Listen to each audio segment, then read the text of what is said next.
Oh yeah, baby. China plate. China fork.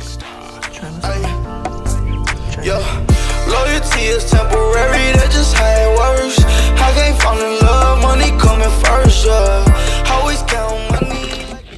What's good, money world? This is your boy, Rollin Stone, aka Beto X3MV. Hope you guys are having a good day. I know I am. Had a blast this weekend. Was able to relax, chill back after putting in some hard work this whole week. Was able to get away, have myself a drink and whatnot. Congratulations to my buddy who just bought a house. He invited me over to check it out. I had a blast playing cards with him and catching up on stuff. Which brings me to what we are reviewing today, because even though I was playing cards, I was also keeping an eye on the fight that was happening this weekend, Saturday night. Benavidez taking on Lemieux. Without a doubt, Benavidez was going to win. But I did have a feeling that it was probably going to take all 12 rounds, even though he is known as the Mexican monster, that there was a chance that Lemieux make it all 12 rounds. Unfortunately, he didn't. It was still a great fight. 25-year-old David Benavidez is on a mission to become the undisputed champion of the world and next-level superstar. A lot of people in this division fear him. He started boxing at 16 years old and became a world champ at 20. Coming into the fight, you had David Benavidez 25-0 with 22 knockouts. Takes on former world champion David Lemieux at 43-4 with 36 knockouts. Both weighed in at 166. David Lemieux, a Montreal, Quebec, Canadian native, and he also lost to Billy Joe Sanders. Then he moved to 168, and where he's at right now is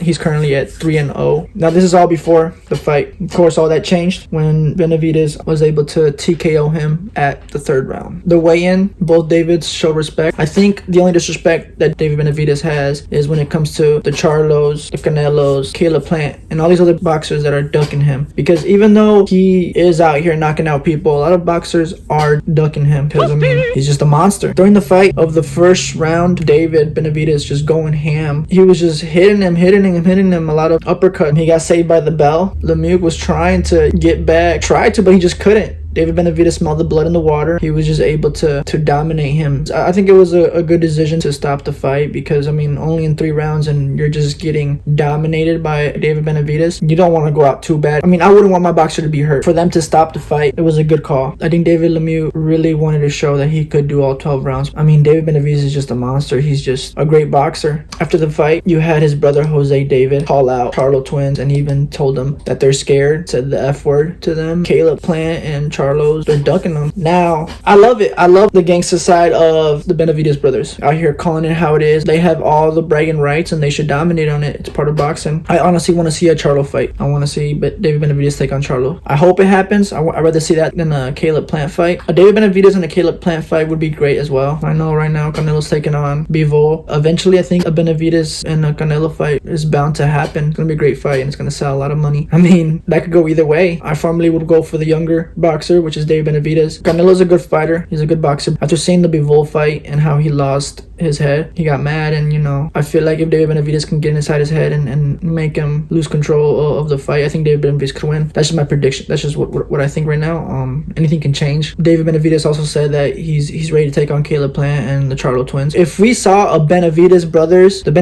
take on the Charlo brothers, that would be a sick boxing card. I mean, it'd be all over. Brothers versus brothers, and it definitely would catch a lot of attention. I guess for now, we should just see on what happens next. It was a great fight. It was a phenomenal fight. I love the smack talking, and I do believe that David Benavidez is the future Mexican boxer. People that are sleeping on boxing right now or don't know much about boxing, or me as a fan of boxing, I'm able to, you know, tell people, hey, it's more to boxing than just Canelo right now. Like, there's other boxers out there. You guys just aren't tuning in and watching in. Of boxing has not died, but of course a lot of the old heads believe that boxing is dead, this and that, and that it's changed. It has changed. It's different now, and, you know, all respect to the older boxers. If you love boxing and you tuning in, these are the boxers that you want to watch for.